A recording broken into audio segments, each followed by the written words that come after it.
Halo, selamat datang di Mini Module Professional Development. Topik kita kali ini adalah The 8 Ways of Lean, atau bahasa Indonesianya 8 jenis waste sampah ya dalam Lean. Sebelum kita mulai, kita bahas sedikit dulu Lean itu apa. Lean itu adalah sebuah cara berpikir, boleh dibilang filosofi, metode, atau sebuah strategi manajemen yang fokusnya adalah untuk mengeliminasi yang disebut dengan waste. Jadi kali ini kita akan bahas lebih detail apa yang dimaksud dengan waste itu. Ya, mari kita mulai. Pertama-tama, apa yang dimaksud dengan waste dalam kegiatan produksi? Waste itu adalah segala proses kerja yang di dalamnya tidak memberikan nilai tambah, atau dalam bahasa Inggris non-value added. Tapi non-value added juga nanti masih bisa dikategorikan lagi menjadi dua ya. Jadi ada yang tetap diperlukan atau necessary waste, jadi kita tidak bisa dihilangkan. Dan ada juga yang benar-benar waste, itu pure waste, kita sebisa mungkin kita eliminasi. Okay. Tidak menambah nilai itu maksudnya tidak mengubah bentuk, sifat, wujud dari barang yang kita produksi ya, dari pengolahan bahan baku. Contohnya, kalau kita misalnya memproduksi kentang goreng skala besar, misalnya kita adalah rumah produksi kentang goreng. Bahan bakunya kan kita beli kentang mentah ya dari petani. Lalu aktivitasnya mungkin membersihkan, mengupas, memotong, menggoreng, membumbui, terus packing gitu ya, masukin kontainer. Nah, kalau tadi dari aktivitas step-step yang saya sebutkan, yang mana yang adalah value added steps, yaitu yang memberikan nilai tambah. Nah, yang jelas itu yang memberikan nilai tambah itu yang mengupas, memotong, menggoreng. Karena step-step tersebut kita mengubah wujud dan sifat dari si kentang ya, dari kentangnya jadi bulat jadi panjang-panjang, dari mentah jadi matang gitu. Itu adalah step-step yang value add atau menambah nilai, memberikan nilai tambah. Nah, step apa dalam produksi kentang goreng yang tidak memberikan nilai tambah? Ya contohnya misalnya mencuci baskom. Kita nungguin baskomnya bersih dulu baru bisa membersihkan gitu ya, nungguin banyak baskom kotor numpuk misalnya. Ada juga menunggu minyak panas ya, aktivitas menunggu. Ada lagi kita memeriksa ukuran kentang, udah dipotong-potong diperiksain dulu potongannya seragam enggak ukurannya. Nah itu kan sebenarnya adalah kegiatan yang tidak memberikan nilai tambah terhadap produk kentang goreng tersebut. Jadi customer itu sebenarnya nggak akan mau bayar lebih untuk aktivitas-aktivitas yang tadi kita lakukan yang non value add. Bagaimana dengan kita di pabrik ini produksi kain? Kita bahan bakunya berasal dari benang dan hasil akhirnya menjadi kain yang sudah dicelup, yang sudah berwarna. Nah tentu saja proses-proses produksi seperti warping, sizing, weaving, dyeing, itu semua jelas ya adalah value added work karena setiap step kita mengubah sifat, mengubah bentuk dari bahan bakunya, dari produknya. Nah, tapi menurut teori Lean itu ada satu step penting sebenarnya yang itu non value add, itu adalah inspeksi atau QC ya. Karena teori Lean itu kalau QC itu kan tidak mengubah bentuk, tidak mengubah si kainnya. Kainnya kalau tadinya udah diproduksi emang kainnya cacat, emang kainnya tipis atau gimana, dengan kita menginspeksi kan tidak mengubah kain itu ya, nggak berubah jadi tebal kainnya kan. Kalau kainnya tadinya udah luntur diinspeksi ya hanya ditemukan saja tapi kan tetap udah cacat kainnya. Nah sebenarnya seperti QC ini walaupun itu teorinya non value add termasuknya, tapi itu tetap penting jadi tidak mungkin kita hilangkan. Nah kalau begitu apa dong yang benar-benar termasuk waste yang harus dan bisa kita minimalisir atau kita hilangkan? Ya di dalam teori ini ada dikenal 8 waste ya, 8 waste. Disingkat bisa jadi downtime, DOWNTIME ya. Defects, overproduction, waiting, non-utilized potential, transport, inventory, motion, sama extra processing. Oke, nanti kita akan waste yang pertama adalah defects atau barang cacat atau produk yang tidak sesuai spesifikasi pelanggan ya. Ini paling mudah dimengerti ya kenapa defects itu termasuk waste.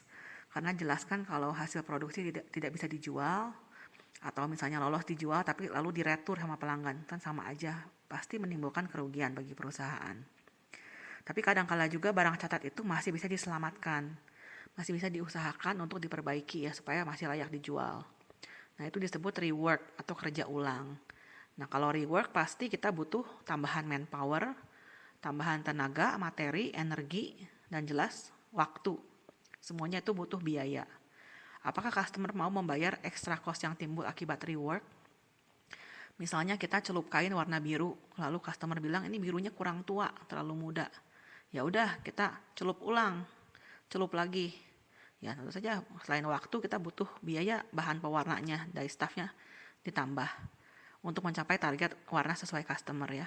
Apakah customer kita mau bayar ekstranya itu? Pasti nggak mungkin. Jadi kalau defect ini dampaknya tidak hanya terhadap biaya saja, tapi juga terhadap customer satisfaction atau kepuasan pelanggan. Ya. Lalu waste yang kedua adalah overproduction atau produksi berlebih. Ada dua macam overproduction. Yang pertama yaitu kuantitinya yang melebihi permintaan. Lalu yang kedua kalau produksinya selesai lebih awal daripada yang diminta. Nah, hal-hal apa yang bisa menyebabkan overproduction? Ya, yang pertama itu poor planning ya, perencanaan produksi yang tidak optimal, atau salah perhitungan.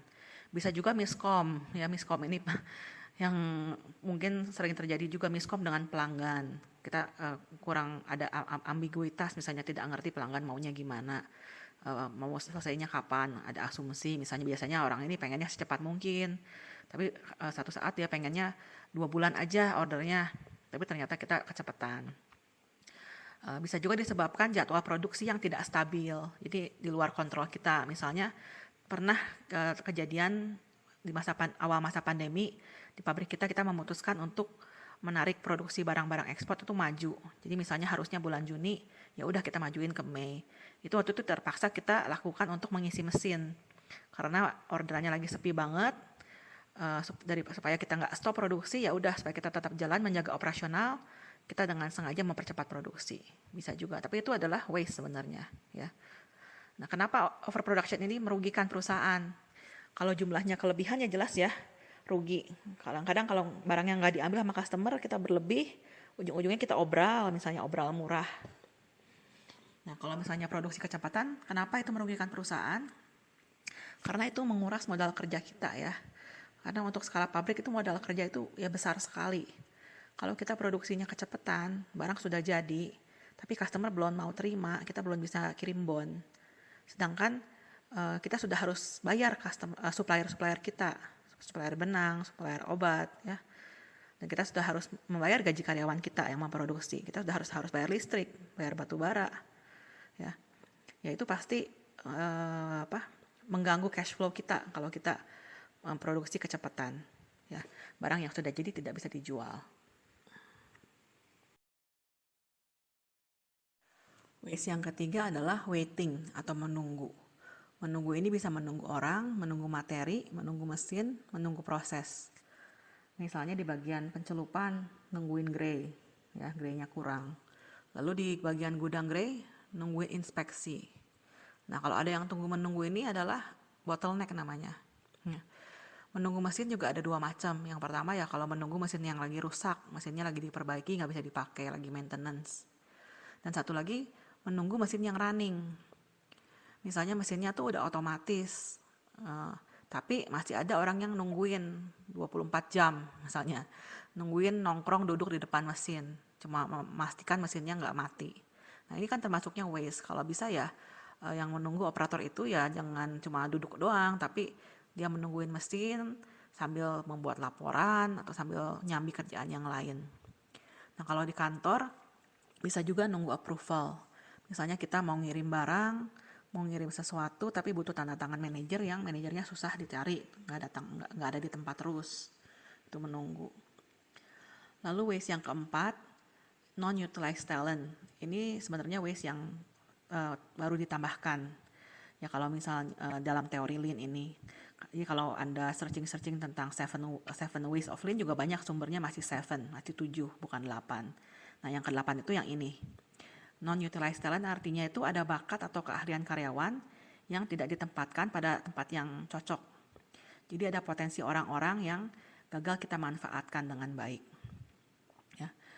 Contoh lain lagi itu untuk non-utilized talent itu kalau kita tidak memanfaatkan ekspertis orang-orang terdepan yang di lapangan untuk memperbaiki proses-proses yang ada. Jadi kalau misalnya orang-orang yang di lapangan semuanya tuh hanya menjalankan perintah, tapi tidak pernah dilibatkan untuk proses berpikir, memecahkan masalah, gitu, proses improvement. Mereka hanya eksekutor saja. Semua ide perubahan, proyek, semuanya tuh dari atas semuanya. Nah, jadi orang yang di atas itu kan sebenarnya sehari-hari tidak terlibat langsung di lapangan. Jadi walaupun ya seringkali ya emang itu diperlukan ya karena mungkin emang kalau nggak ada yang memutuskan kan nggak ada kemajuan juga.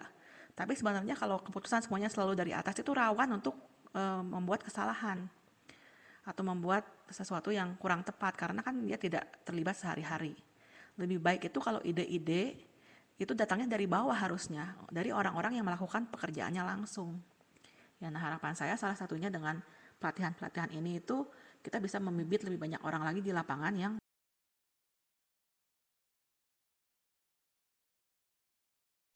waste yang kelima adalah transportation. Ini adalah pemindahan atau pengangkutan yang tidak diperlukan, yang tidak menambah nilai kepada barang ya. Contohnya ya penempatan sementara. Jadi dipindahin lagi. Nah, tapi apakah waste transportasi ini mungkin bisa dihilangkan? Ya mungkin memang tidak mudah ya atau mungkin sulit untuk dihilangkan, tapi bisa dioptimalkan dengan cara menggabungkan proses ini dengan aktivitas yang value added. Contohnya kalau misalnya pabrik produksi makanan, sambil si produknya dipindahkan sekalian dikeringkan, misalnya contoh. Satu cara lagi untuk meminimalisir transportation waste itu dengan mendesain layout bangunan yang lebih baik ya, misalnya layout pabrik, layout gudang. Jadi sekalian juga kalau layoutnya baik kita bisa mengurangi waiting time juga dan juga nanti motion waste. Lalu waste yang keenam adalah inventory. Nah ini berhubungan erat dengan produksi berlebihan ya yang overproduction. Mirip sekali. Tapi kalau inventory itu selain bukan hasilnya saja tapi juga inventory termasuk di penumpukan bahan baku, bahan penolong dan juga WIP ya barang dalam proses. Karena semua ini tentu saja memakan modal kerja yang tinggi. Tapi selain modal kerja juga kalau inventory berlebih itu membutuhkan penggunaan ruangan ya, makan tempat, ngabisin tempat. Dan juga perlu administrasi tambahan. Kalau kita semakin banyak kita punya stok ini, stok itu, makin banyak yang harus dimonitor inventorinya. Dan juga kalau kita menyimpan terlalu lama ada kemungkinan terjadinya stok rusak ya, barang jadi tidak layak pakai. Waste yang ketujuh adalah motion atau gerak. Ini mirip sekali dengan transportasi, tapi bedanya yang dipindahkan itu bukan barangnya, tapi ini termasuk pergerakan manusia dan equipment atau mesin. Ya contohnya operator berjalan ke sana kemari dari satu bagian ke bagian lain, naik dari lantai 1 ke lantai 2, misalnya untuk mengambil dokumen, untuk menyerahkan sampel apa ya. Lalu kalau juga ada barang atau equipment yang di-share antara bagian. Jadi barangnya yang si benda itu yang dipindah-pindahkan. Misalnya di satu bagian memerlukan meteran, harus pinjam dulu ke bagian sebelah, pinjam meteran. Pinjam printernya dipindah-pindah misalnya. Nah itu kan adalah pergerakan yang tidak diperlukan. Bisa juga operatornya sih diam, gak jalan-jalan, manusianya diam, tapi dia bergerak, misalnya harus membuka sebuah buku manual tebal. Misalnya ada buku yang tiap hari dibuka, tebalnya 300 halaman, tiap hari operator itu harus nyari kode barang di dalam buku itu. Itu kan bisa dibantu dengan sistem komputer misalnya. Itu adalah waste juga ya. Dan waste yang terakhir adalah extra processing. Extra processing maksudnya ada penambahan proses yang tidak diperlukan bagi si produk dan tidak diminta oleh customer. Jadi kualitas barangnya, spesifikasi barangnya itu melebihi harapan customer. Jadi kita mengeluarkan biaya berlebih yang sebenarnya tidak diperlukan. Contohnya, kita buat kain, kita sengaja dikasih finish antibakteri. Itu kan butuh biaya yang cukup mahal ya untuk antibakteri. Padahal customer yang beli itu nggak minta. Jadi dia juga nggak mau bayar, tidak bersedia bayar premium. Jadi kita kan rugi ya. Atau bisa juga bukan di produk tapi di bagian maintenance, bagian teknik. Spare part yang masih bagus udah digantiin. Ya, atau preventive maintenance terlalu sering, hanya lumrahnya 1 tahun 2 kali maintenance, tapi ini sering sekali terlalu rajin, sebulan sekali maintenance. Ini kan ada kualitas yang berlebihan gitu yang tidak diperlukan. Kalau di perkantoran bisa juga extra processing itu dalam bentuk laporan yang berlebihan. Nah, saya kan berkali-kali dari kemarin menekankan betapa pentingnya laporan itu ya. Dari Horenso juga, dan ekspektasi saya orang-orang tuh bisa lapor sebelum diminta. Nah, tapi kalau laporannya terlalu eksesif ya tentu saja berlebihan juga tidak baik. Pasti itu hanya cuma ngabisin waktu doang ya, tapi tidak efektif. Nah, itu tadi udah 8 ways dalam Lean. Bagaimana menurut kalian, apakah perusahaan kita sudah Lean? Lean itu kalau dipakai untuk daging itu artinya daging yang tidak berlemak ya. Lean meat itu artinya daging tidak berlemak. Jadi tidak banyak waste-nya. Nah, kalau kita perusahaannya sudah Lean atau belum? Saya rasa kita masih jauh dari Lean ya. Semua jenis waste yang kita bahas, 8 jenis waste tadi semuanya itu masih ada di perusahaan kita. Makanya kita butuh continuous improvement. Kita harus terus-menerus melakukan perbaikan. Ya, pasti kedepannya kita bisa menjadi lebih Lean. Oke, sekian dulu untuk modul ini. Sampai jumpa di modul berikutnya.